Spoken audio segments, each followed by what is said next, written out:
오늘은 민수기 25장의 말씀을 보도록 하겠습니다.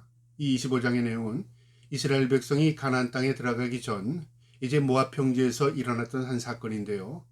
그들이 모압 여인들과 또 미디안 여인들과 간음한 사건을 통해서 전염병이 발생하는 사건입니다. 오늘도 이 말씀을 통해서 우리가 영적인 죄로 인하여 육체적인 병을 얻을 수 있음을, 또한 하나님께서 미워하는 것이 무엇인가를 오늘 말씀을 통해서 깨달을 수 있는 저와 여러분 되기를 주님의 이름으로 축복합니다. 25장 1절에 이스라엘이 시딤에 머물러 있더니 그 백성이 모압 여자들과 음행하기를 시작하더라. 이 사건 전에 이 모압의 왕인 발락이 발람이라는 선지자를 통해서 이스라엘을 저주케 했습니다. 그런데 발람이 저주하려고 했지만 사실 하나님께서 그 저주할 수 없도록 그의 입을 막으셨고요. 그가 어떤 방법으로도 저주하지 못하도록 했습니다. 그래서 발락과 발람이 이제 헤어져서 갈 길을 갔는데요. 그 사건 이후에 일어났던 사건인데 이 24장과 25장 사이에 어떤 일이 일어났는가, 그 내용을 31장에서 추적이 가능한데요. 이 발람이, 이 거짓된 선지자 발람이요, 이 미디안 여인들과 이 영적인 타락하게 함을 통해서 하나님 앞에 저주를 받게 하는 그런 꾀를 꾸민 겁니다. 그래서 이 사건이 일어나지 않았는가 추적이 되는데요.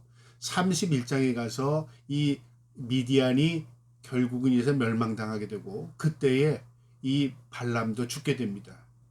오늘도 이 말씀을 통해서 영적인 타락과 육적인 타락이 어떤 결과를 가져오게 되며 하나님이 무엇을 미워하는가를 깨달아야 합니다. 이스라엘이 시딤에서 일어난 이 사건은요, 음행 사건이었습니다. 아무 의식 없이 하나님께서 그들에게 전쟁을 못하도록 외부의 적들을 다 막아줬지만 내부의 적이 있었습니다. 그게 영적인 타락이었습니다. 오늘날도 마찬가지입니다. 우리가 신앙생활 열심히 하던 사람들도요, 간혹가다 영적인 타락으로 인해서 침몰하는 경우도 많습니다. 목회자들도 예외가 없습니다. 신앙생활을 열심히 하고 가르치고 순종하고 살던 목회자들이 영적인 타락으로 인해서 침몰하는 경우들을 많이 보게 됩니다. 오늘 그거에 대한 경고인데요. 이 이스라엘 백성들이 모압 여인과 음행하기 시작했답니다. 그러니까 의식 없이 그들의 종교 행위에 동참하게 된 겁니다. 2절에요.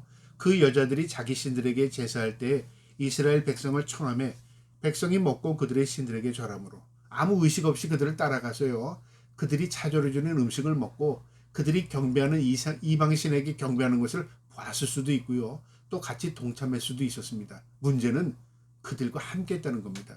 이것이 결국은 그들에게 심판의 결과인데요. 3절에 이스라엘이 바알볼에게 가담한 자라, 여호와께서 이스라엘에게 진노하시니라.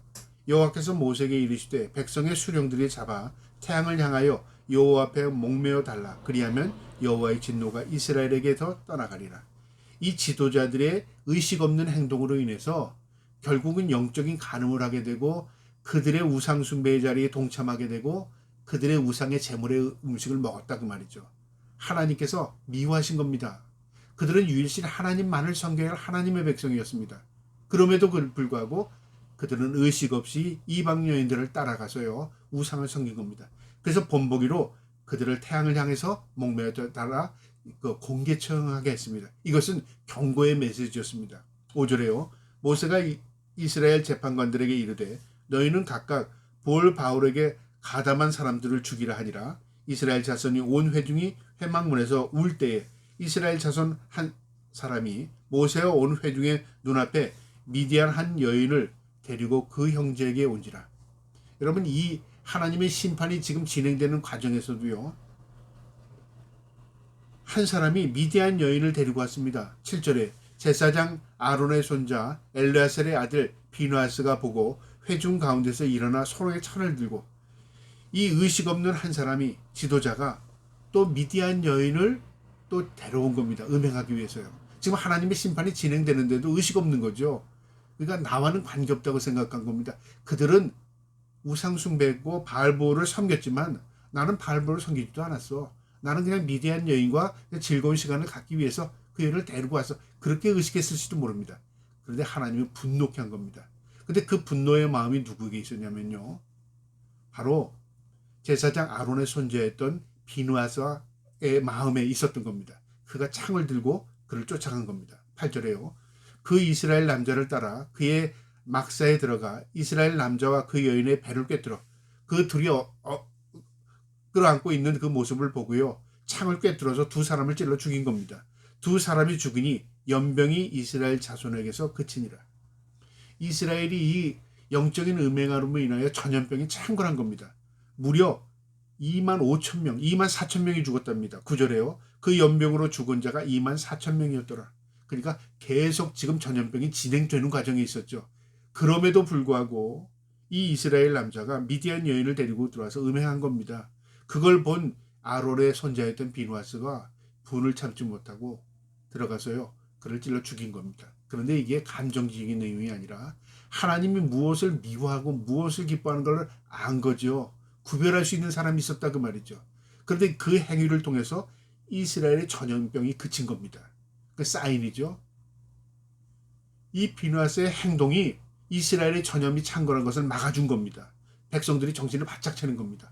아, 지금 우리가 의식 없이 행동한 것 때문에 우리 때문에 죽은 거구나. 그런데 이 비누아스가 이 전염병을 막아줬구나 그거죠. 10절에 여호와께서 모세에게 말씀하여 이르시되 제사장 아론의 손자 엘르아셀의 아들 비누아스가 내 질투심으로 질투하여 이스라엘 자손 중에서 내 노를 돌이켜서 내 질투심으로 그들을 소멸하지 않게 하였도다. 오히려 하나님의 분노를 막은 자가 누구냐면 바로 이 아론의 손자였던 비누아스가 이 전염병을 막은 것이다. 하나님이 가르쳐 준 겁니다. 여러분, 우리가 깨달아야 하는 것은요.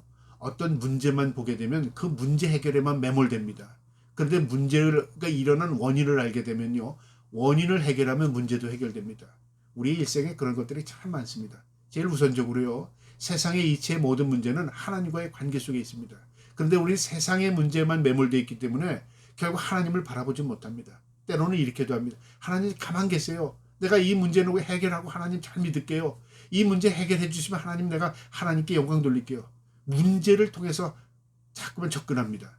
그런데요. 좀 더 멀리 바라보면 하나님과의 관계를 내가 어떻게 했는가? 내가 하나님의 말씀을 귀 기울였는가? 내가 올바른 삶으로 살아갔는가? 그걸 다시 점검할 필요가 있다 그 말이죠. 하나님께서 그걸 깨닫게 한 겁니다. 12절에 그러므로 말미암아 내가 그에게 내 평화의 언약을 주리니 그 비누아스에게 하나님께서 축복하신 겁니다. 그는 인간적으로 보면 살인죄고 그는 인간적으로 두 사람을 죽였습니다. 그런데 하나님의 분노를 그치게 한 자가 바로 비누아스였습니다. 백성들을 일깨우고 돌이키게 한 자가 비누아스였습니다. 하나님의 관점이죠. 하나님이 그를 복을 내리신답니다. 13절에요. 그와 그의 후손에게 영원한 제사장 직분이 언약이라. 그가 그의 하나님을 위하여 질투하여 이스라엘 자손에 속죄하였습니다. 속죄 제물이 되었다 그 말이죠. 그리고 그의 분노를 통해서 백성에게 분노를 멈추게 했답니다. 그래서 그의 영원한 제사장의 직분을 영원한 게 아니라 영원히 제사장의 직분을 언약을 그에 주겠다.